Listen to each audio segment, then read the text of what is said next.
sun, thin and pale as watered-down milk, spilled across the worn floorboards of the house on 34th Elm Street. It was a light Arthur knew well.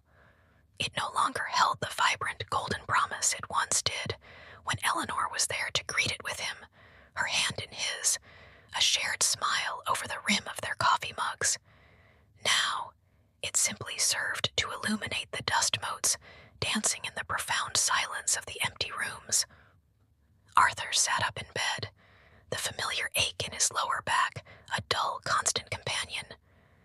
The other side of the king-sized mattress was a landscape of undisturbed linen, a cold valley where her warmth used to be. For 6 months, 7 days, and what felt like an eternity of mornings, it had remained that way. He swung his legs over the side, his feet finding the familiar worn patch on the rug. The first ritual of the day was to stand, to feel the gravity of his 82 years pull him toward the earth, and to take a breath that didn't feel like a hollow echo in his own chest. Downstairs, the house held its breath with him. Every object was a shrine, a testament to a life built for two. In the kitchen, he reached into the cupboard and, out of a habit carved into his soul by 54 years of marriage, pulled down 2 ceramic mugs. One was a cheerful yellow, his. The other, a soft blue with a tiny chipped rim, was hers. He stood there for a long moment, the blue mug cold in his hand, before gently placing it back on the shelf. The click of ceramic on wood was unnervingly loud. He made his coffee, the gurgle of the machine the only conversation he'd have for hours. He took his yellow mug to the small breakfast nook that overlooked the backyard, Eleanor's garden. It was mid-May in suburban Ohio, and the garden was a riot of confused life. Her prize-winning roses were beginning to look leggy, desperate for a skilled hand to prune them. The hydrangeas were thirsty, their heavy blue heads drooping. Weeds, bold and opportunistic, were staging a quiet invasion along the stone path. He knew he should get out there. He knew what she would say. "Arthur, for heaven's sake, those peonies won't weed themselves." He could almost hear her voice, a mix of loving exasperation and dirt-smudged joy. But the energy required, the sheer will to combat the decay, felt like a mountain he could no longer climb. It was easier to watch the slow surrender from behind the glass. He sipped his coffee and stared at the empty bird feeder hanging from the old oak tree. Eleanor had always kept it full, delighting in the flurry of cardinals and blue jays that would visit. Now it swayed, a hollow vessel. He missed the birds. He missed her. The two thoughts were so intertwined they had become one. The phone rang at precisely 9:15 a.m. It was Tuesday. That meant it was Michael. Arthur shuffled to the wall-mounted phone in the kitchen, his heart giving a hopeful little flutter that he immediately tried to suppress. Hope was a dangerous thing. It made the quiet deeper when it left. "Hello," he said, his voice raspy from disuse. "Hey, Dad. It's me. Just checking in. How are you doing?" Michael's voice was distant, crackling slightly. He was always calling from his car, on his way to a meeting in downtown Chicago, a world of glass and steel and relentless urgency. "I'm all right, son. The sun's out today." "That's nice," Arthur said, the standard safe reply. He wouldn't tell him about the blue mug, or the weeds, or the suffocating silence. Why burden him? Michael had his own life, a demanding job, a wife, 2 kids of his own. His world spun at a speed Arthur could no longer comprehend. "That's good, Dad. That's great. Are you eating okay? Did you get the grocery delivery I scheduled?" Yes. Plenty of food. Too much, really. The freezer was full of microwavable meals he had no appetite for. The fruit bowl was a slow study in organic decay. "Okay, good. Listen, I've got to run. I'm about to go into a big presentation. Just wanted to make sure you were okay." check-in, a task completed on a busy man's to-do list. Arthur's heart ached with a sudden, sharp need. How are Lily and Jake? He asked, trying to keep his voice steady. They're great. Growing like weeds. Lily made the honor roll again, and Jake scored a goal in his soccer game last weekend. A real screamer, the coach said. Michael's voice filled with a pride that was so palpable, it felt like a physical blow to Arthur. He could see it all so clearly. Jake, his grandson, all flying limbs and fierce concentration. Lily, his granddaughter, with her mother's smile and Eleanor's sharp eyes, beaming over a report card. Images from a life he was no longer a part of. Oh, that's wonderful, Michael. Just wonderful. Tell them their grandpa says hello. Will do, Dad. For sure. Okay, gotta go. I mean it. Love you. I'll call next week. I love you too, son. The line went dead. Arthur held the receiver for a moment before placing it back in its cradle. The silence that rushed back in was heavier than before, thick with the ghosts of unspoken words.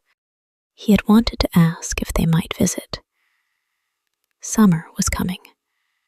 He could clean up the guest room. He could try to fix the bird feeder. He could buy Jake's favorite ice cream and the art supplies Lily loved. But the moment had passed, swallowed by the static of 1,000 miles and a life moving too fast, a space preserved in time. The furniture was the same they'd bought in 1978. On the mantelpiece, a collection of photographs chronicled the family's evolution. There was Michael's high school graduation, his face beaming and awkward. There was Sarah, his daughter, on her wedding day, looking so much like a young Eleanor it made his breath catch. And there, in the center, a silver-framed photo of him and Eleanor on their 50th anniversary. Her head resting on his shoulder, their faces a roadmap of shared jokes and sorrows. Sarah lived even farther away, in California. She was a good daughter. She tried. She'd call on Sundays, her calls less rushed than Michael's, but filled with the chaotic soundtrack of her own young children. The calls often ended abruptly with a, "Mommy, he took my toy," or, "Honey, can you get that?" He loved hearing the vibrancy of her life, the proof that the family he and Eleanor had started was thriving. But each call was also a stark reminder of the quiet in his own home. He was the stationary dock from which all the busy ships had sailed. His fingers, thin and papery, traced the outline of Eleanor's face in the photograph. "Oh, Ellie," he whispered to the empty room. "You picked a bad time to leave." He spent the afternoon in his worn leather armchair, the one with the permanent indentations of his body. He tried to read the newspaper, but the words swam together, tales of a world that felt alien and distant. Politics, foreign wars, stock market fluctuations. It was all just noise. His world had shrunk to the four walls of this house, to the memories that ambushed him in the hallways, and the longing that sat on his chest like a lead weight. He thought about his grandchildren. Lily was 12 now, on the cusp of becoming a teenager. The last time he saw her, over a year ago, she'd spent the afternoon showing him how to use her tablet, her small fingers flying across the screen with an easy confidence he found both baffling and miraculous. Jake was 9, a bundle of raw energy who had tried to teach him a video game, laughing at his clumsy attempts. He missed their noise. He missed the clutter of their shoes by the door and the smudges of their fingerprints on the television screen. He missed the feeling of being essential, of being Grandpa, a title that now felt honorary and remote. As dusk began to settle, painting the sky in shades of bruised purple and orange, Arthur felt a familiar pang of loneliness so acute it was almost physical. This was the worst time of day, the in-between time.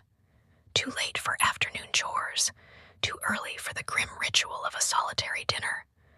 It was the time he and Eleanor used to sit on the porch swing, a glass of iced tea in hand, and watch the world wind down. They wouldn't even need to talk.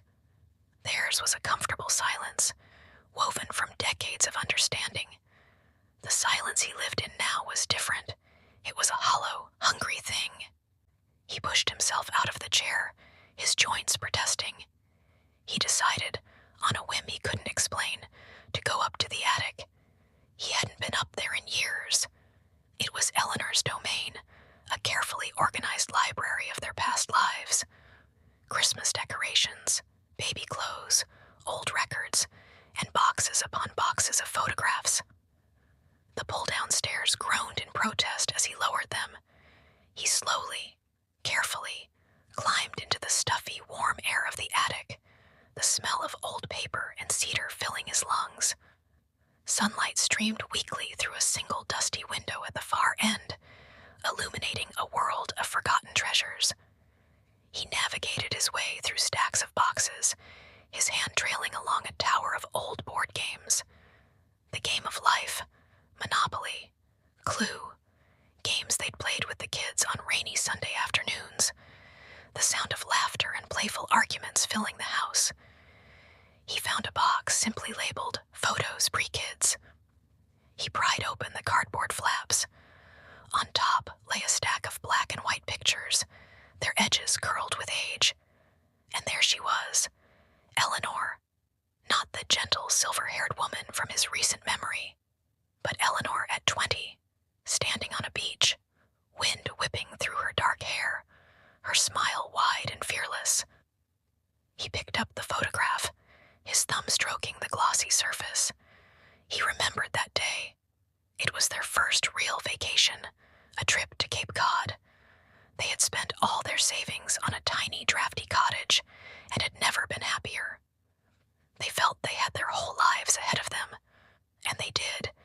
It was a long, beautiful life. But life, he now knew with a certainty that chilled him to the bone, was a finite, precious thing, and the end of it was so quiet. He sat down on an old trunk, the photograph trembling in his hand, and for the first time that day, a single hot tear escaped his eye, tracing a path through the wrinkles on his weathered cheek. He wasn't just missing Eleanor. He was missing everything they had been, and everything he was now no longer a part of. He was a ghost in his own life story, and the attic was his mausoleum. The tear traced a slow, cool path down his cheek and dripped from his chin, landing with an imperceptible splash on the dusty floorboards. Arthur didn't wipe it away. It felt like a release, a single drop from an ocean of grief held back by the dam of his daily routine. He sat there in the muted light of the attic, the photograph of his young, vibrant Eleanor, a portal to a time when life felt infinite, when their story was still being written. He could almost feel the phantom warmth of the Cape Cod sun on his skin, taste the salt on the air. They had been so young, their dreams as vast and untamed as the ocean in front of them. The stiffness in his hips and knees finally broke the spell. With a groan, Arthur pushed himself up from the trunk. He carefully placed the photograph back in the box, feeling as though he were laying a ghost to rest. As he turned to leave, his foot bumped against another box, smaller than the others, tucked away under the eaves. The label, written in Eleanor's neat, curling script, read, "School Days." With trembling fingers, he lifted the lid. The first thing he saw was a lopsided pinch pot made of hardened reddish-brown clay. Beneath the pot was a construction paper frame decorated with dried macaroni and glitter, a school picture of a 7-year-old Sarah beaming from the center, 2 front teeth conspicuously missing. He dug deeper, unearthing report cards and old drawings of the family, stick figures with giant heads. He ran a hand over a faded certificate proclaiming Michael the winner of the 4th grade spelling bee. He gently closed the box. It was too much. Each object was a beautiful, sharp-edged shard of the past. Scene 2.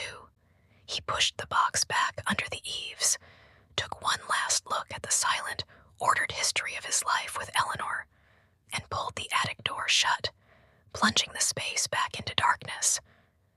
Downstairs, the house had grown dim. Evening was creeping in, filling the corners of the rooms with long, gray shadows. The silence felt different now, more active. It was populated by the ghosts he had stirred up. He went through the motions of dinner. He opened a can of chicken noodle soup, heated it on the stove, and poured it into a bowl. He sat at the polished dining room table, a space designed for family dinners, and ate his soup while staring at the empty chairs. After washing the few dishes, he retreated to the living room armchair, his throne in the kingdom of quiet. He switched on the television, not for entertainment, but for the noise. A sitcom blared, its track of pre-recorded laughter, a grotesque parody of the real thing he craved. He must have dozed off, lulled into a shallow, restless sleep by the drone of the TV. Scene 3. He was woken by a sudden, sharp sound that didn't belong. Thump, thump, bump. It came from the front of the house. Arthur sat bolt upright, his heart hammering against his ribs. He muted the sound, straining his ears in the sudden silence. Knock, knock, knock. A firm, insistent rapping on the front door. Arthur froze. He never got visitors. He pushed himself out of the chair, his legs unsteady. He moved through the dim hallway and peered through the peephole. Standing on his porch, illuminated by the yellow glow of the porch light, was a boy. He couldn't have been more than 10 years old, wearing a baseball cap and a jersey for a local team, the Oakwood Eagles. The boy looked nervous, shifting his weight from one foot to the other. Arthur took a deep breath, the hope deflating into a confused sort of caution. He opened the door a few inches, the security chain still in place. "Can I help you?" Arthur asked, his voice gravelly. The boy jumped, startled. "Oh, hi, sir. I'm really sorry to bother you." He pointed a thumb over his shoulder toward the street. "Me and my friends were playing catch, and I kinda overthrew it. I think my ball went into your backyard." Arthur stared at the boy. He had a smudge of dirt on his cheek and earnest, wide eyes. He looked, achingly, like Jake. "My backyard," Arthur repeated slowly. "Yes, sir. It's a brand new ball. My dad just got it for me." Arthur's mind went to Eleanor's garden, the overgrown roses, the thirsty hydrangeas. A part of him, the tired, lonely part, wanted to just say no, to close the door and retreat back into his quiet shell. But then he looked at the boy's anxious face.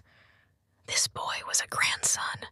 "It's a bit dark to go looking for it now, son," Arthur said, his voice a little softer than before. "You won't see a thing." The boy's face fell. "Oh, okay," Arthur felt a strange, unfamiliar impulse. "Tell you what," he said, surprising himself. "You come back tomorrow morning, after the sun's up. I'll help you look for it." The boy's face lit up instantly, a 1,000-watt smile that seemed to push back the encroaching night. "Really? You will?" "I will," Arthur confirmed, a faint smile touching his own lips for the first time that day. "Wow, thank you, sir. Thank you so much," the boy beamed. "I'll come by after school." "That's fine. I'll be here," Arthur said. The words hung in the air with an unspoken weight. "I'm always here." The boy gave a little wave and ran off the porch, his sneakers slapping against the pavement as he rejoined his friends down the street.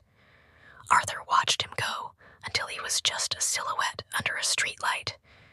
He closed the door, unhooked the chain, and leaned against it for a moment.